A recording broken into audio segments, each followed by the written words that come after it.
Hello my dear friends আপোনালোকক Nurul Alam Naju YouTube চেনেলৰ এটি নতুন ভিডিঅ'লৈ আন্তৰিক স্বাগতম জনাইছো। আজিৰ বিষয়বস্তু কাৰেণ্ট এফেয়াৰ্স আসাম 2025 চনৰ এয়া দ্বিতীয়টো ভিডিঅ' অসমৰ কাৰেণ্ট এফেয়াৰ্স সম্পৰ্কে। ইতিমধ্যে আৰু এটা খণ্ড আপলোড কৰা হৈছে অসমৰ আৰু নেশনেল ইন্টাৰনেশনাল কাৰেণ্ট এফেয়াৰ্সৰ দুটা ভিডিঅ' আপলোড কৰা হৈছে আৰু ইয়াৰ বেলেগ বেলেগ প্লেলিষ্ট আছে, আপোনালোকে তাত চাব পাৰে। এই প্ৰশ্নসমূহ অসম চৰকাৰৰ দ্বাৰা আয়োজিত যিকোনো কম্পিটিটিভ এক্সামৰ বাবে অতি গুৰুত্বপূৰ্ণ। আপোনালোকে বহুতেই কোনবিলাক জিকেৰ কিতাপ পঢ়িলে কম্পিটিটিভ এক্সামত উপকৃত হ'ব পাৰে আপোনাৰ বহুতেই প্ৰশ্ন কৰে। তেনে কেইখনমান কিতাপ এই ভিডিঅ' ডেছক্ৰিপশ্যনত দিয়া আছে, আপোনালোকে চাব পাৰে। আহকচোন বাৰু আজিৰ বিষয়বস্তু কি আছে বিতংকৈ জানি লওঁ। আজিৰ প্ৰথম প্ৰশ্ন দি আছে, What is the venue of the 77th Biennial Conference of Assam Sahitya Sabha?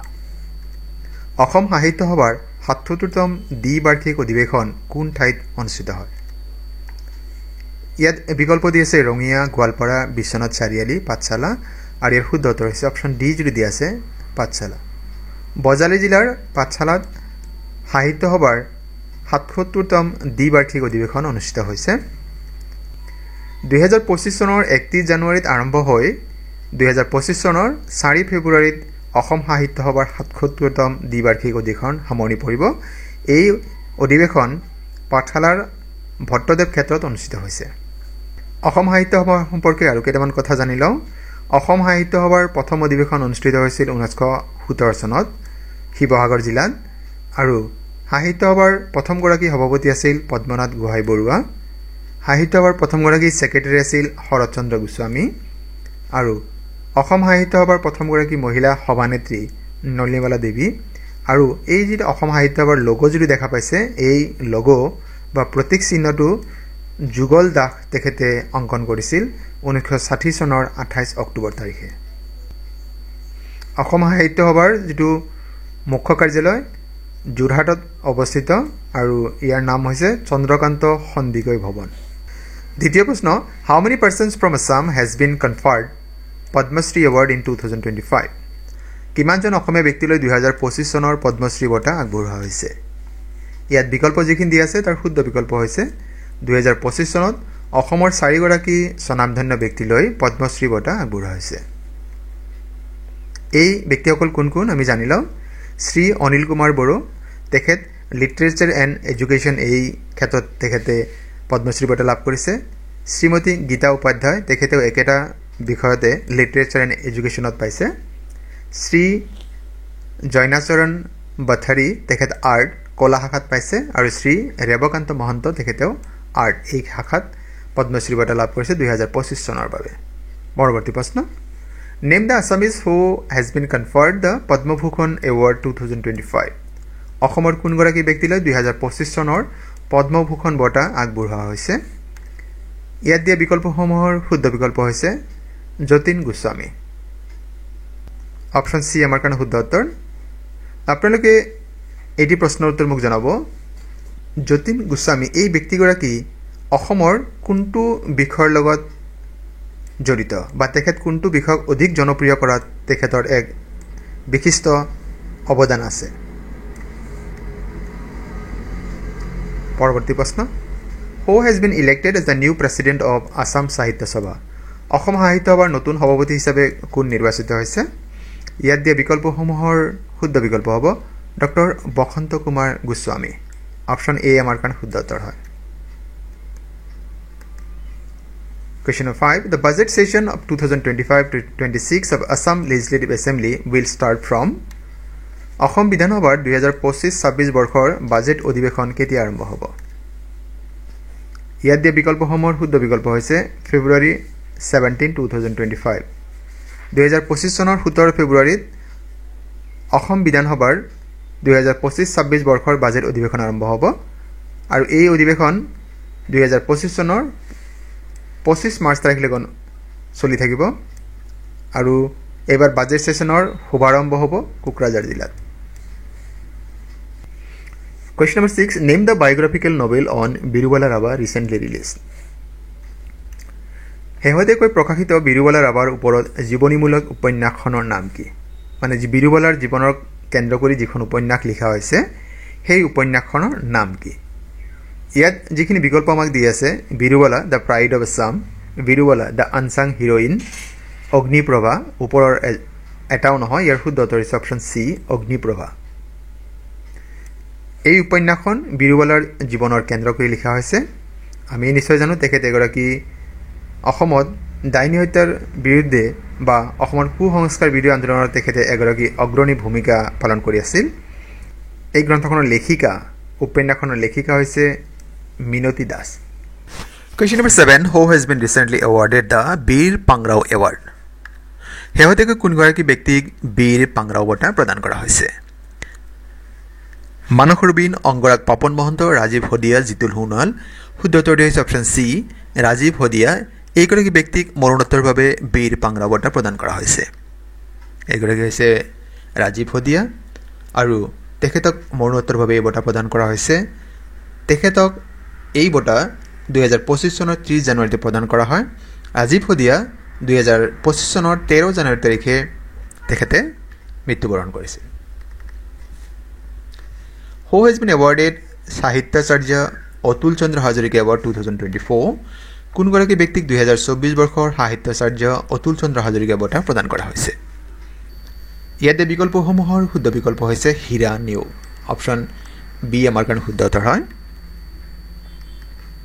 Question number 9 Which day is celebrated as Village Defense Organization VDP Foundation Day in Assam every year অসমত প্ৰতি বছৰে কোন তাৰিখে গাঁও সুৰক্ষা সংগঠন প্ৰতিষ্ঠা দিৱস পালন কৰা হয় ইয়াত দিয়া বিকল্পসমূহৰ শুদ্ধ বিকল্প হৈছে জানুৱাৰী 29 প্ৰতি বছৰে 29 জানুৱাৰী দিনটো গাঁও সুৰক্ষা সংগঠন প্ৰতিষ্ঠা দিৱস পালন কৰা হয় এই বিষয়ে আৰু কিছু কথা জানিম The Assam Village Defense Organization VDO is a voluntary organization for community policing in Assam.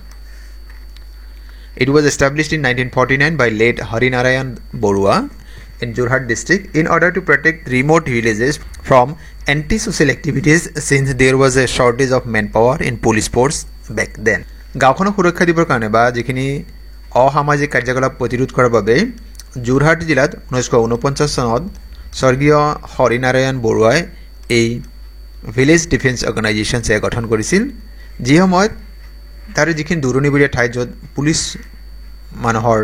পুলিচৰ সংখ্যা কম আছিল তেনে অঞ্চলত এই ভিলেজ ডিফেন্স অৰ্গেনাইজেশ্যন তেখেতে গঠন কৰিছিল late Harinarayan Baruah is considered and revered as the founder of these organisations আৰু এই ভিডিঅ' ভিলেজ ডিফেন্স অৰ্গেনাইজেশ্যনছ ইয়াৰ ফাউণ্ডাৰ হিচাপে কাক জনা যায় late Harinarayan Baruah Who has won the first medal for Assam at 38th National Games 2025 38তম ৰাষ্ট্ৰীয় ক্ৰীড়া 2025ত অসমৰ হৈ কোনে প্ৰথমটো পদক লাভ কৰিছে সানমা ব্ৰহ্ম বিজিত নাৰ্জাৰী লোকেশ বড়ো নিখিল বৰুৱা শুদ্ধ উত্তৰ হৈছে সানমা ব্ৰহ্ম অপশ্যন এ আমাৰ কাৰণে শুদ্ধ উত্তৰ Sanma Brahma Assam he got silver medal in 38 national games 2025 যদি সোধা হয় তেওঁ কি খেলৰ লগত জড়িত উষু 38 নেশ্যনেল গেমছ সম্পৰ্কে আৰু কিছু কথা জানি লওঁ ইয়াৰ হোষ্ট ষ্টেট আয়োজক ৰাজ্যৰ নাম হৈছে উত্তৰাখণ্ড 2025 চনৰ 28 জানুৱাৰী তাৰিখে আৰম্ভ হৈছে আৰু এয়া উদ্বোধন কৰিছে ভাৰতৰ প্ৰধানমন্ত্ৰী নৰেন্দ্ৰ মোদী ডাঙৰীয়াই সামৰণি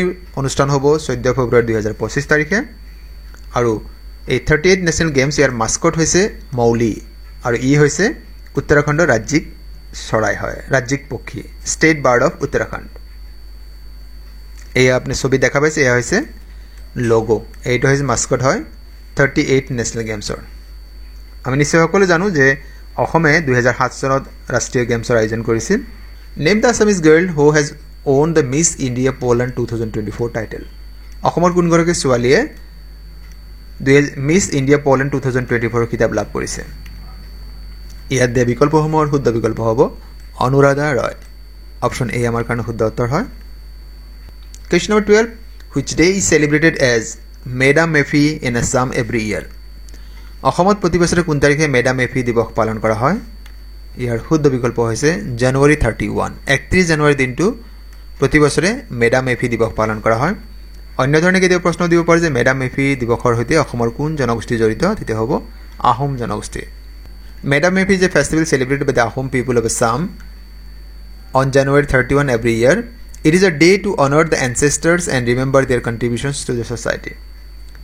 আহোম লোকসকলে তেওঁলোকৰ পূৰ্বপুৰুষক স্মৰণ কৰি এই দিৱস পালন কৰে প্ৰতি বছৰে 31 জানুৱাৰী তাৰিখে Question number 13 Who has been selected for Mohan Bhaira Memorial Award 2025 2025 বৰ্ষৰ মোহন ভাইৰা স্মাৰক বঁটাৰ বাবে কোনজন ব্যক্তিক বাছনি কৰা হৈছে এণ্ড বিকজ ৰাজীৱ হদিয়া দুৰ্গেশ্বৰ সোণোৱাল বিজয় মেধি ওপৰৰ এজনো নহয় শুদ্ধ উত্তৰ হৈছে বিজয় মেধি অপশ্যন সি শুদ্ধ উত্তৰ হয় লোক সংস্কৃতিৰ সাধক নাগাৰা নামৰ শিল্পী বিজয় মেধিলৈ আগবঢ়োৱা হ'ব মোহন ভাইৰা স্মাৰক বঁটা আৰু নলবাৰী জিলা ছাত্ৰ সন্থাই এই বঁটা প্ৰদান কৰে The 94th annual convention of Srimanta Sankardev Sangha will be held in Srimanta Sanghar 94তম বাৰ্ষিক অধিৱেশন অসমৰ কোনখন জিলাত অনুষ্ঠিত হ'ব আৰু শুদ্ধ বিকল্পটি হ'ব যোৰহাট জিলাত অনুষ্ঠিত হ'ব কেতিয়া অনুষ্ঠিত হ'ব 2025 চনৰ 6 ৰ পৰা 9 ফেব্ৰুৱাৰীলৈকে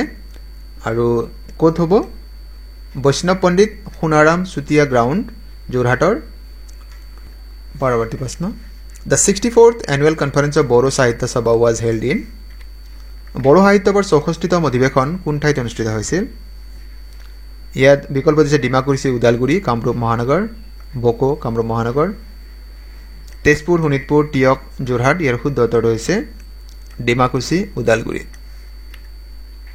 এই অধিৱেশন 2025 চনৰ 9 পৰা 13 জানুৱাৰীত অনুষ্ঠিত হৈছে আৰু বড়ো সাহিত্য সভাৰ সভাপতিগৰাকী হৈছে ডক্টৰ সুৰথ নাৰ্জাৰী মৰমৰ বন্ধু-বান্ধৱীসকল আজিৰ ভিডিঅ'ৰ বিষয়বস্তু ইমানে আপোনালোকে আজিৰ বিষয়বস্তু ইয়াৰ উপস্থাপন কেনে পালে কমেন্ট যোগে জনাবচোন আপোনালোকে বিনম্ৰ অনুৰোধ যদি প্ৰথমবাৰৰ বাবে আমাৰ চেনেল চাই আছে আমাৰ চেনেলৰ বিষয়বস্তু ইয়াৰ উপস্থাপন ভাল পাইছে চেনেলটি সাবস্ক্ৰাইব কৰিব ৰাখা থাকিল আৰু ভিডিঅ'সমূহ লাইক কমেন্ট আৰু শ্বেয়াৰ কৰিব আৰু আজিৰ ভিডিঅ' সম্পূৰ্ণ কৰি চাবৰ বাবে আপোনালোকক জনাইছো অশেষ ধন্যবাদ